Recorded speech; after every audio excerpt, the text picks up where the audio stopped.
The modern world has sold you a lie, that constant hustle, endless action, and perpetual movement are the keys to power and success.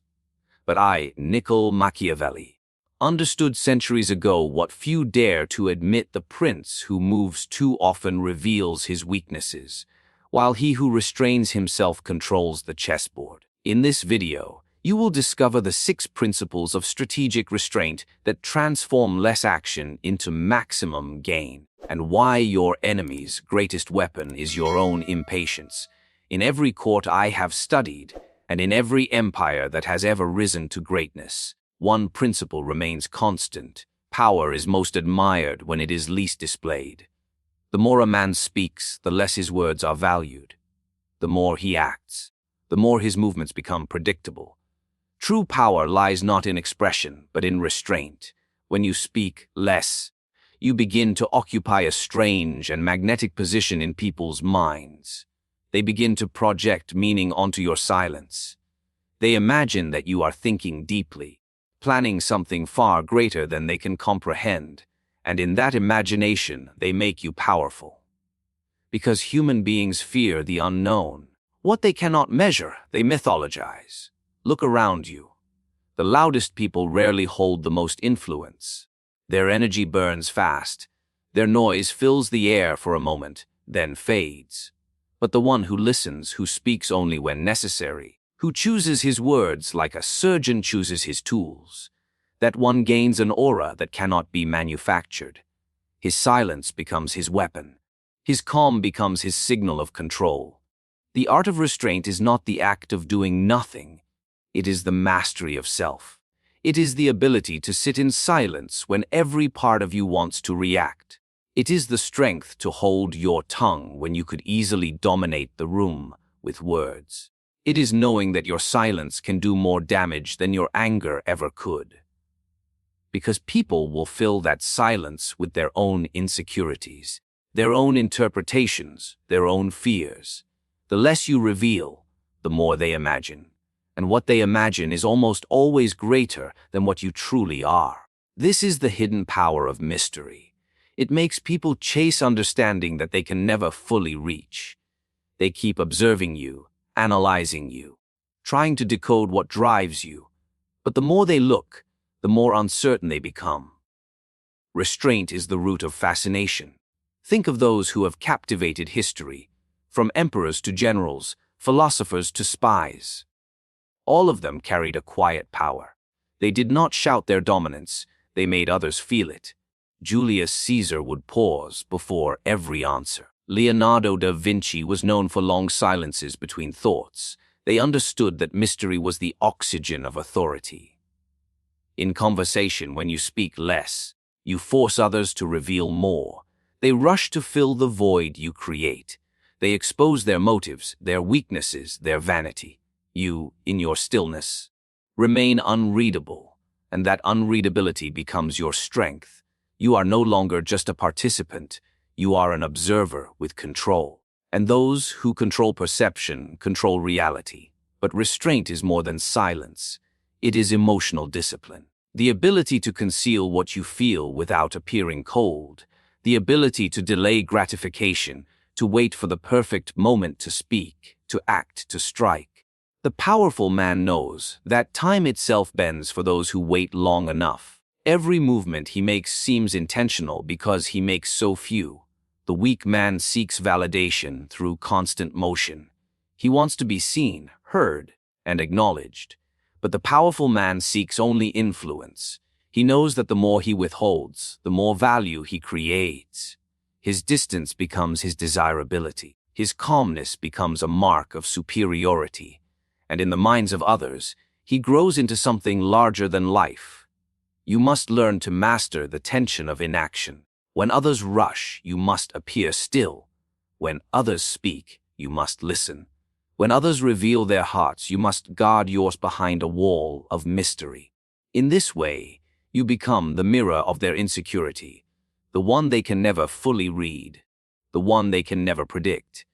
Power always favors the one who appears unbothered, and restraint is the essence of appearing unbothered. The one who reacts first loses control. The one who waits, watches, and calculates gains it.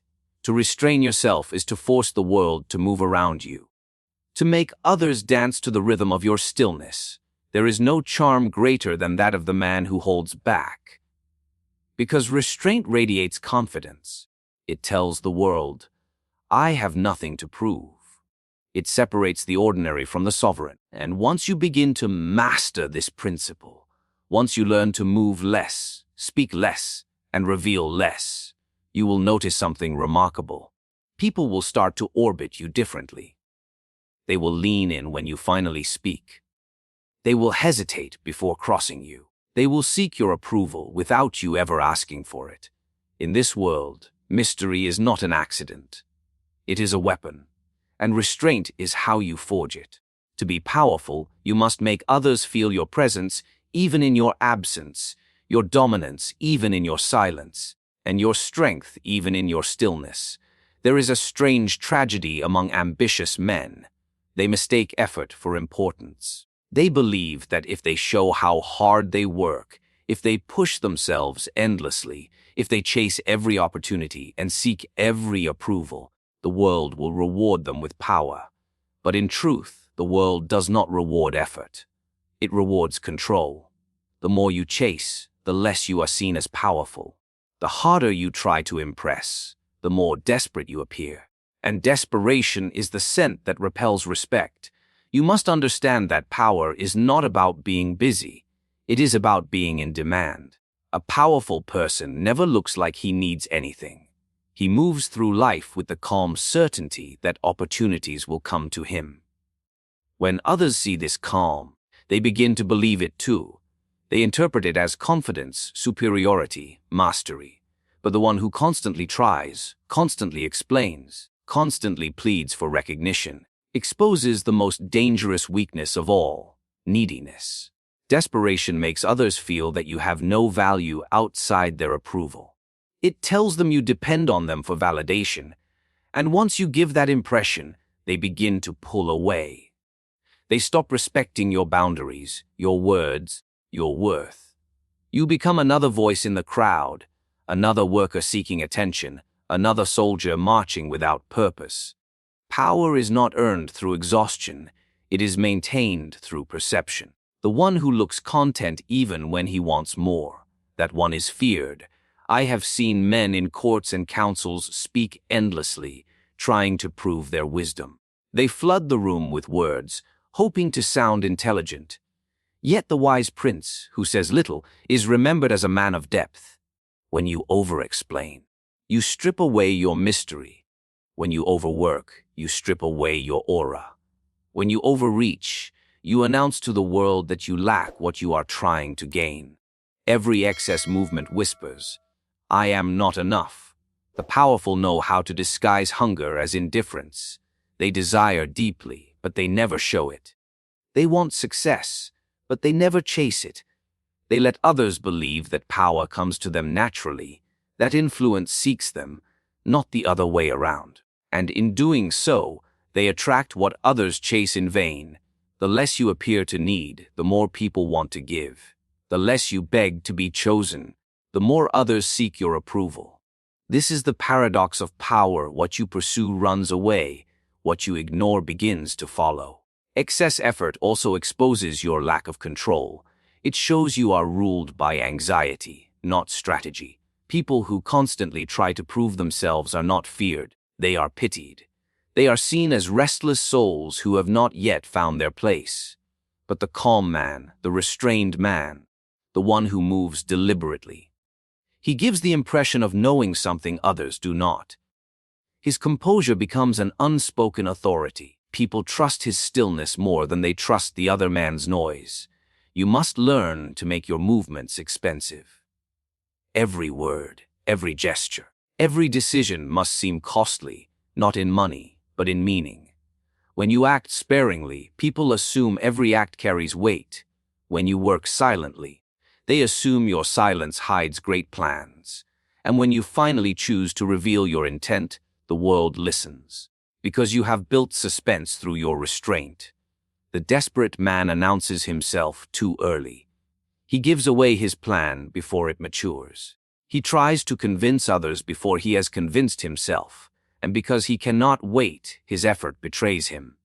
He becomes transparent, visible in his need, the predictable in his behavior. The powerful man knows that power thrives in delay.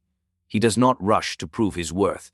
He allows others to discover it slowly, through time and through his quiet consistency. In every environment, the workplace, the palace, the marketplace, those who appear calm under pressure command attention, while others scramble for recognition. The composed man observes. He watches, waits, and chooses the precise moment to act. His restraint gives him leverage, because when he finally steps forward, everyone takes notice. His effort looks effortless. His timing feels divine. And this illusion of ease is what separates leaders from followers. You must train yourself to appear satisfied, even when you are not. This is not hypocrisy, it is discipline. To show hunger is to reveal dependence. To show calm is to project superiority. When you are calm, people assume you have options. When you are desperate, they assume you have none. The moment others sense that you need them more than they need you, you lose control of the exchange. Excess effort, therefore, is not a sign of ambition. It is a confession of fear. It says, I am afraid I will not be enough unless I prove it. But true power never begs to be noticed. It simply is. You must give your actions a kind of sacred scarcity. Let others wonder why you do so little yet gain so much. Let them question how you move so slowly yet arrive first. Let them talk. Let them guess. Let them never fully understand. Because the less you try to prove your power, the more they will believe you possess it. The world glorifies the man who works endlessly. The one who never rests, who shouts his effort from the rooftops, who believes that endless motion equals progress. But the truth is far colder. Most people exhaust themselves in directions that lead nowhere. They confuse movement with achievement and noise with impact. The wise do not. The wise understand that power belongs to those who move less, but think more. To the outside world, this looks like laziness. But to those who understand strategy, it is mastery. Strategic laziness is not idleness. It is patience disguised as stillness. It is knowing that not every battle deserves your sword. Not every opportunity deserves your attention, and not every problem deserves your energy. Most men lose power because they cannot bear to pause. Their insecurity drives them to constant action, as if movement itself could silence their self-doubt. But the Machiavellian mind moves only when there is leverage. It waits until the smallest effort yields the greatest result. Think of the lion. It does not chase every sound in the jungle. It waits, calculating, conserving strength. And when it strikes, it does so with precision. Once, cleanly, and completely. The foolish hunter runs through the forest chasing shadows until he collapses. The wise predator waits until the prey walks directly into his path. Strategic laziness is that same principle applied to life, politics, and ambition. It is the art of waiting until the world exposes its weakness before you act. Every empire has fallen from exhaustion. From kings who could not stop expanding, from rulers who mistook activity for power. They were consumed by their own momentum. But those who last, those who rule long after others burn out, know the power of selective movement. They understand that time is their greatest ally. By doing less, they gain more, because every action they take hits with full weight. Strategic laziness is also the ability to let others exhaust themselves for your benefit. The powerful do not fight every battle. They let smaller minds fight first. They let others argue, struggle, and reveal their intentions. While everyone else is busy trying to be seen, the strategist watches. He studies the weaknesses that others expose through their restlessness. And when the time comes, he moves, but only once. And that single move changes everything. The lazy thinker, the one without purpose, wastes his days in comfort. But the strategically lazy, the Machiavellian mind, rests with intent. He is always conserving his most valuable resource, energy. He knows that energy is power, and power must never be spent cheaply. Every hour wasted on trivial matters is strength taken away from the decisive moment.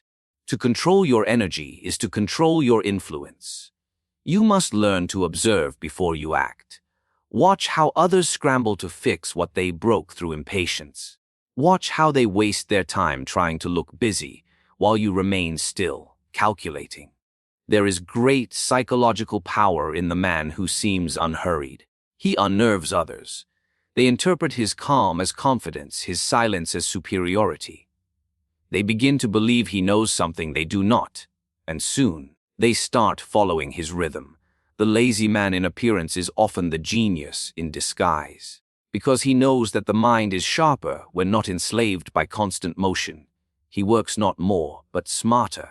He designs systems, relationships, and plans that multiply his influence while he rests.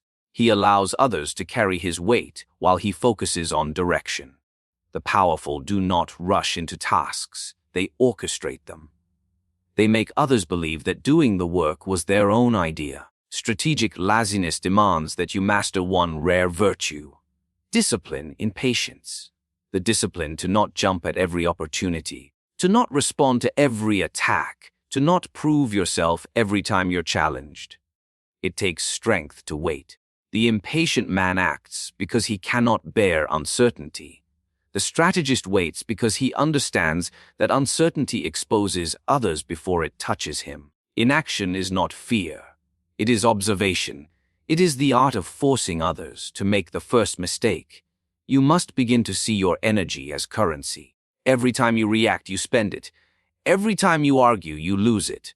Every time you chase something unworthy, you pay inattention, focus, and dignity. The powerful man spends his energy only where the return is undeniable. His laziness is not a flaw. It is a filter that protects him from chaos. The beauty of strategic laziness is that it reverses the power dynamic. The one who does less begins to control the ones who do more. Because activity needs direction, and direction is what you quietly hold. When others are lost in effort, you stand still, watching their confusion turn into opportunity. You conserve your strength until the perfect moment arrives, and when it does, you strike like lightning. With precision and inevitability, let the world call you lazy if it must. They do not understand the mind that waits, the silence that plans, the calm that hides a storm. Strategic laziness is not the absence of work. It is the art of choosing when work matters. It is the intelligence to know that most movement is wasted, most ambition is noisy, and most people destroy their potential not because they did too little, but because they never learned when to stop. In every game of power, the one who moves first appears bold, but the one who waits holds the advantage. The world praises initiative, yet the greatest victories in history were won by those who mastered the art of patience. To let others move first is not weakness, it is wisdom. Because when they move, they reveal their hunger. When they speak, they expose their intentions. And when they act without waiting, they give you the map to their strategy. You, in your stillness, gain what they lose: information, leverage, and control. When two minds compete, the one that remains silent first is always feared more. People are terrified of what they cannot read. When you do not move, when you hold your position calmly, they begin to question themselves. They start to interpret your silence as confidence, your stillness as certainty. The fear of the unknown begins to eat at their courage. They rush forward, eager to provoke a reaction. But their eagerness is their downfall, because every word they say, every move they make, every emotion they display gives you insight into their mind. The one who moves first is driven by anxiety. He cannot bear the silence between decisions. He mistakes motion for dominance. He acts to feel in control, yet his actions betray his uncertainty. The Machiavellian thinker knows better. He lets others spend their energy, reveal their weakness, and show their cards. While they move, you learn. While they expose, you plan. The more they act, the clearer your path becomes. In war, The greatest generals do not charge blindly into battle.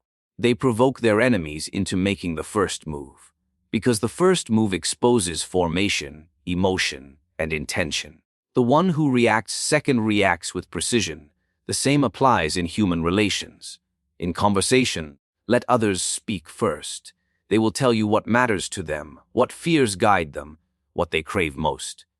In negotiation, let others offer first. They will reveal their limits before you even speak. The patient man controls the pace, while the impulsive man loses himself in momentum. There is an invisible power in silence. When you hold back, you create psychological tension.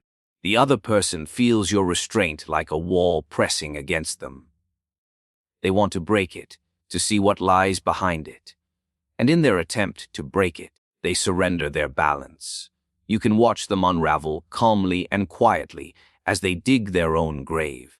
The most dangerous player in any room is not the loudest. It is the one who waits for everyone else to make a mistake. Letting others move first also protects you from exposure. When you act too early, you cannot see the full landscape of the game. You walk into traps without knowing they exist. But when you wait, you see where others stumble, where they fall, where they miscalculate. Their mistakes become your map.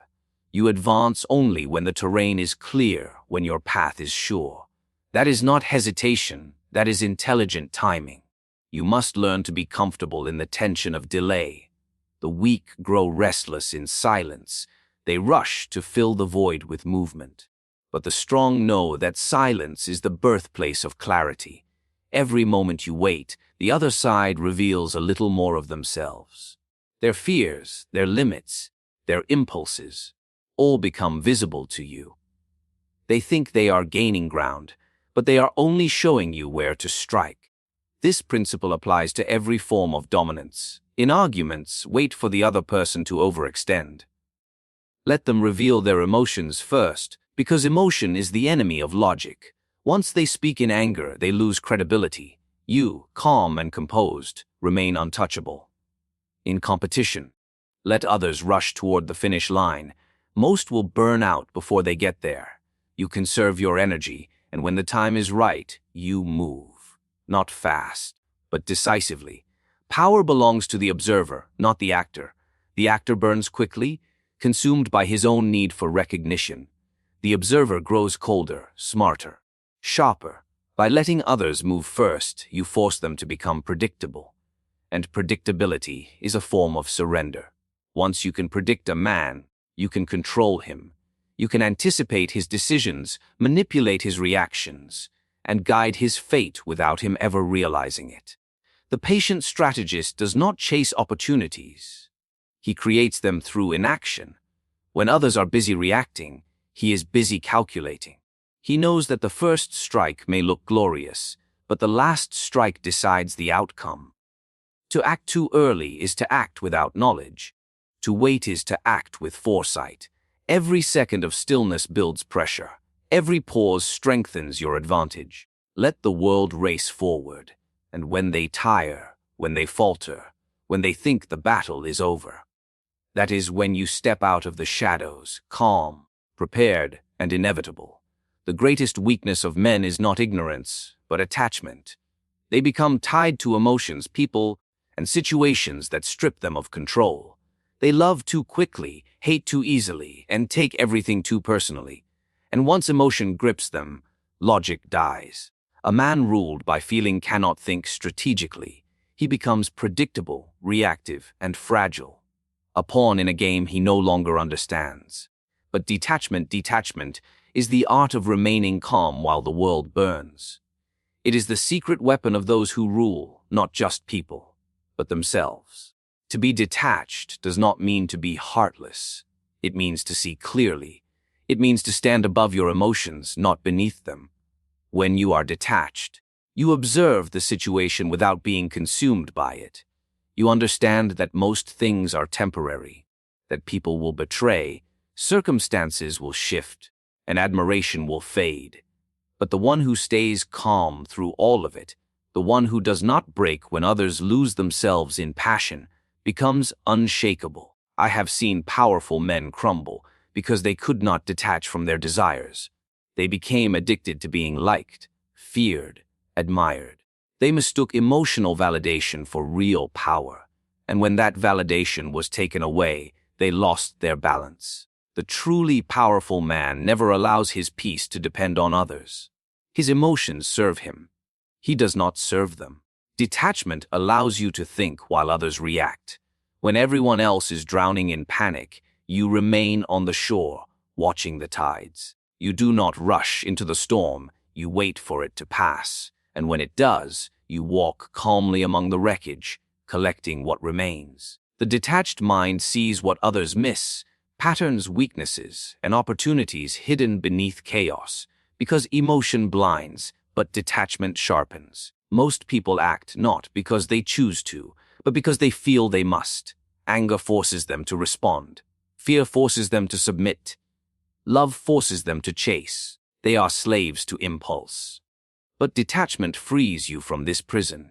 It gives you the ability to choose when to act and when to withdraw. You no longer move out of reaction, but out of intention. And that is the difference between the common man and the Machiavellian thinker. Detachment is also a test of self-respect. When you are detached, you stop begging for attention. You stop chasing recognition. You stop trying to convince people of your worth. You understand that influence is built not through attachment, but through indifference. People are drawn to those they cannot easily move. When they sense that you are not emotionally dependent on them, they begin to seek your approval. Your calmness becomes their obsession. Your distance becomes their desire. The world will always try to pull you into its drama. It will tempt you to react, to argue, to prove yourself. But every reaction is a leak of power. The more you react, the more you reveal. The more you reveal, the easier you are to control. Detachment turns this game around. You watch without reacting, listen without agreeing, and act without explaining. You become unpredictable, and unpredictability is the essence of power. Detachment is not coldness, it is control. You still feel emotion, but you are not ruled by it. You can love deeply and still walk away. You can face insult and still smile. You can lose everything and remain composed. This is not weakness. It is strength refined. It is the power to remain whole when others break apart. The detached man cannot be manipulated because there is nothing within him that can be easily touched. In the courts of power, those who cannot detach become tools for those who can. A single insult can make them reveal their insecurity. A single compliment can make them lower their guard. But the detached mind stays centered. It does not swing between pride and despair. It understands that every word and every emotion from others is an attempt at control, and the one who remains unmoved by either, by praise or by insult, stands above the crowd. Detachment also creates presence. When you are detached, your silence feels deliberate, your calm feels mysterious. People begin to sense that you are operating from a higher level, that your emotions are not dictated by the moment, but guided by something greater. They will call you cold, they will call you distant, but secretly they will respect you, because your restraint reminds them of their own lack of discipline. Your control reminds them how easily they lose theirs. There is a quiet dominance in the man who is emotionally untouchable. His power does not come from aggression or fear, but from stillness. While others fight to prove themselves right, he watches and waits. He knows that in every conflict, the one who remains calm holds the advantage. Detachment gives you that advantage, the ability to act with clarity while others act out of chaos. It allows you to rule not through force, but through psychological superiority. When you master detachment, people's opinions lose their grip on you. Their praise no longer inflates you. Their criticism no longer breaks you. You become internally anchored, guided not by the winds of emotion, but by the compass of reason.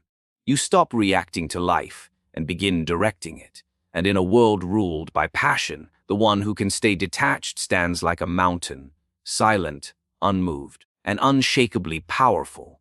In a world intoxicated with confrontation, where everyone seeks to prove their dominance through arguments, rivalries, and endless noise, Machiavelli whispers a secret.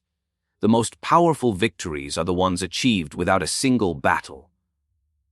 The art of winning without fighting is not weakness. It is supreme strength, a psychological warfare where you dismantle your opponent before he even realizes there was a conflict. Machiavelli observed that men who crave open confrontation often destroy themselves. They expose their intentions, burn bridges, and awaken enemies they could have disarmed through silence, timing, or strategy. A true Machiavellian knows, a lion's roar is not what terrifies the jungle. It's his calculated stillness before the strike. To win without fighting, one must first understand this power is perception. You do not need to overpower people physically or verbally. You must influence how they perceive your position. The appearance of control often outweighs the act of control itself. For instance, if your presence alone creates uncertainty in others, you've already won. When people must guess your next move, they will hesitate, and hesitation is defeat in disguise. Machiavelli often compared this to ruling a state. The wise prince avoids rebellion not by suppressing it forcefully, but by ensuring no one dares to even imagine rebelling. When fear, respect, and unpredictability surround your name, confrontation becomes unnecessary. You dominate the field by presence alone. Winning without fighting begins with mastering your silence. Learn to absorb provocations without reacting. Every time you respond emotionally, you confirm your enemy's control over you. But when you remain still, unreadable, detached, you reverse the power dynamic. They grow frustrated, overstep, and reveal themselves. Machiavelli would say, a man who cannot control his reaction is already ruled. Therefore, your calm becomes a weapon. The second layer of this art is manipulation through expectation. Let others believe you are retreating, that you are disinterested, that you have no fight left in you, while you are quietly preparing your advantage. This deception forces your rivals into complacency. They drop their guard, and when they do, you advance effortlessly. This is not treachery. It is intelligence. The wise strategist lets his opponent exhaust himself, and then, with a single decisive move, claims victory without struggle. Imagine your workplace, your relationships, your ambitions. Everyone around you is engaged in battles for attention, validation, or dominance. They talk loudly, compete visibly, argue endlessly. But you conserve your energy. You observe patterns. You study weakness. You act only when the odds are entirely in your favor. Slowly, their noise consumes them. Their constant need to win exposes their desperation. And you, quiet, patient, deliberate, rise while they burn themselves out. Machiavelli's brilliance lies in understanding the cost of open warfare. Every battle you fight leaves a scar, even when you win. It drains your resources, exposes your methods, and breeds resentment. Therefore, the intelligent man wins through diplomacy, misdirection, and influence. He convinces others that aligning with him is safer than opposing him. He builds alliances through calculated gestures and dismantles enemies through isolation, never through chaos. And here's the paradox. The less you fight, the more power you seem to possess. People begin to believe that you must hold something extraordinary, unseen strength, divine wisdom, or ruthless cunning. Because you never need to prove it. You make victory look effortless. This illusion is more potent than any battlefield conquest. To master this principle, you must abandon your ego. Ego demands recognition. Power demands restraint. When you learn to suppress the need to be right, and focus instead on positioning yourself advantageously, you begin to embody Machiavellian dominance. You become the unseen hand that directs events rather than the visible warrior who bleeds for validation. Winning without fighting is not about passivity. It is about precise control. It is about making your presence so strategic, your silence so heavy, that others bend around your influence naturally. You create an aura where confrontation becomes unthinkable, where your enemies destroy themselves, trying to interpret your calm. Machiavelli's great truth remains this: a man who can win without lifting his sword is more feared than one who wields it recklessly. Because the invisible battle, the psychological one, always ends before the physical ever begins. And when you understand this art, you no longer seek war. You command peace on your own terms. So, what does it truly mean to do less and gain more? It is not about laziness, nor about stepping away from ambition. It is about moving from reaction to calculation, from noise to strategy. Machiavelli's wisdom teaches us that true power is not earned through endless action, but through precise control of when, how, and if you act at all.